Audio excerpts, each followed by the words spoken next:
4వ అధ్యాయం.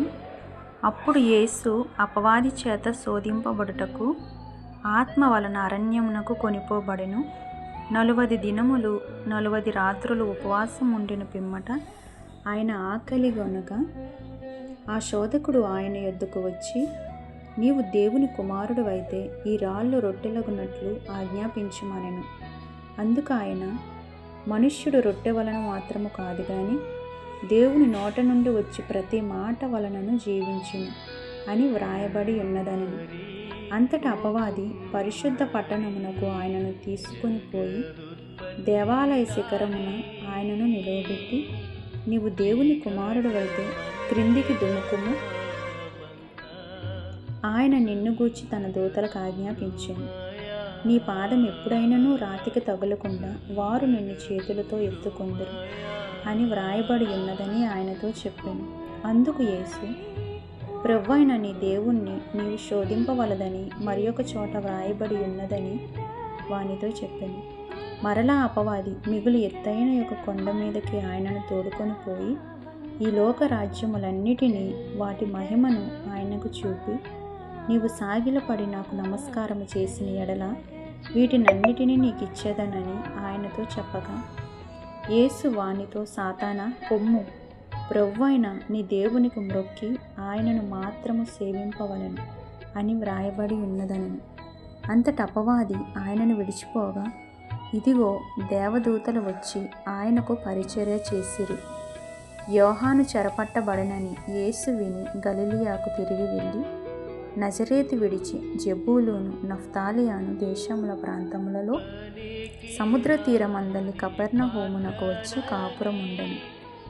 జెబూలూను దేశమును నఫ్తాలి దేశమును యొర్దానుకు ఆవలనున్న సముద్ర తీరమున అన్యజనులు నివసించు గలిలయ చీకటిలో కూర్చుండియున్న ప్రజలను గొప్ప వెలుగు చూచిరి.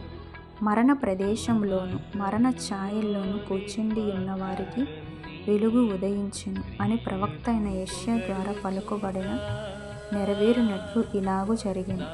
అప్పటి నుండి యేసు పరలోక రాజ్యము సమీపించి ఉన్నది గనుక మారు మనసు పొందుడని చెప్పుచు ప్రకటింప మొదలుపెట్టెను. యేసు గలిలయ సముద్రమున నడుచుచుండగా పేతురనబడిన సీమోను అతని సహోదరుడైన అంద్రెయ అను 2 సహోదరులు సముద్రములో వలవేయుట చూచెను. వారు జాలరులు. ఆయన, నా వెంబడి రండి, నేను మిమ్మును మనుష్యులను పట్టు జాలరులుగా చేతునని వారితో చెప్పెను. వెంటనే వారు తమ వలలు విడిచిపెట్టి ఆయనను వెంబడించిరి. ఆయన అక్కడ నుండి వెళ్ళి జెబెదయి కుమారుడైన యాకోబు, అతని సహోదరుడైన యోహాను అను మరి ఇద్దరు సహోదరులు తమ తండ్రి అయిన జెబెదయి యొద్ద దోణిలో తమ వలలు బాగు చేసుకొనుచుండగా చూచి వారిని పిలిచెను. వెంటనే వారు తమ దోణెను తమ తండ్రిని విడిచిపెట్టి ఆయనను వెంబడించిరి. యేసు వారి సమాజ మందిరములలో బోధించుచు దేవుని రాజ్యమును గూర్చిన సువార్తను ప్రకటించుచు ప్రజలలోని ప్రతి వ్యాధిని రోగమును స్వస్థపరచుచు గలిలయ అందంతటా సంచరించెను.